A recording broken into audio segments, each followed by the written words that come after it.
That is the number of homes owned by registered social landlords in the UK, or it was as in April 2010.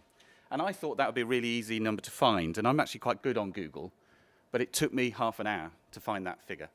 And eventually I found it in the CLG's list of live tables in a spreadsheet. And this is open data, this is good. It's just, why is it so hard to Google around and find such basic information about government and how it works? Now, clearly, Will has already talked about transparency, and transparency is why we're here, it's why we're interested.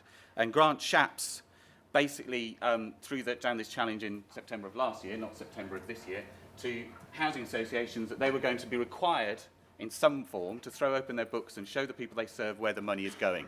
And it's not yet clear what levers will be used to do that, unless anybody in this room is clear about that and is happy to share it with us. But it's clear that housing associations are wary about this. We're starting to see different examples. So the Homes and Communities Agency is publishing its spending data. It's £500 plus spending data. Home Group has said that it will do the same. So a single registered social landlord so far has said we'll do the same, which is an interesting challenge to those who are saying, why should we have to do that? And if we do that, will we effectively become like government? And are trying to resist doing the same. Something else we came across, which is the Tenant Services Authority. They have a portal that allows residents to compare landlords. So to find out whether a landlord in their neighbourhood is actually better than the one they've got. And what's interesting about this is there's an awful lot of data in there, but what they do is they effectively say, this is our data, you use it in a way that suits us. And the step they have not yet taken is to free up the data so that other people can choose what they do with it. And that's the psychological step that a lot of people seem to be struggling with, and that is actually the step that allows Will Perrin and people like him and the people we work with to start helping government improve itself by sharing information with them. This is going to be interesting. This has not yet happened. This is an open data project funded by Nesta, and this is Birmingham Civic Dashboard, yet to be completed.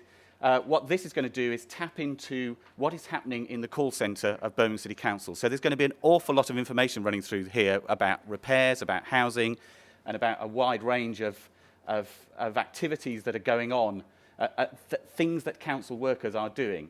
And the most important thing is it comes with this thing, an API. And an API basically allows a developer to get access to that information and turn that information into another tool, into something that they can use.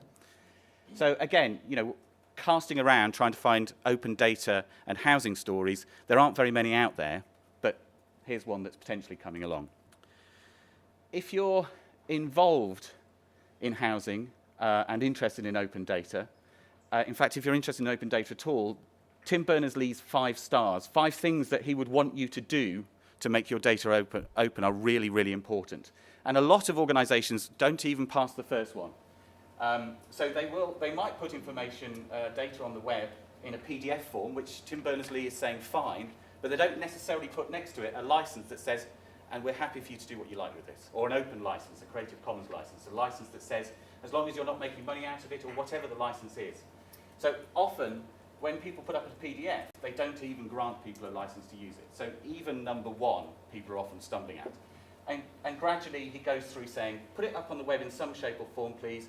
Put it up on the web in a way in which computers can understand it and read it and use it.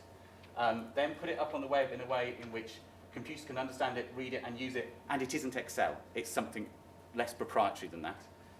And then it starts getting stuff that not even I understand. So whatever replaces the TSA, the expectation from the government will be that it will safeguard taxpayers' interest in the reputation of the sector. I suspect that probably means that open data will be part of the challenge it presents to the sector.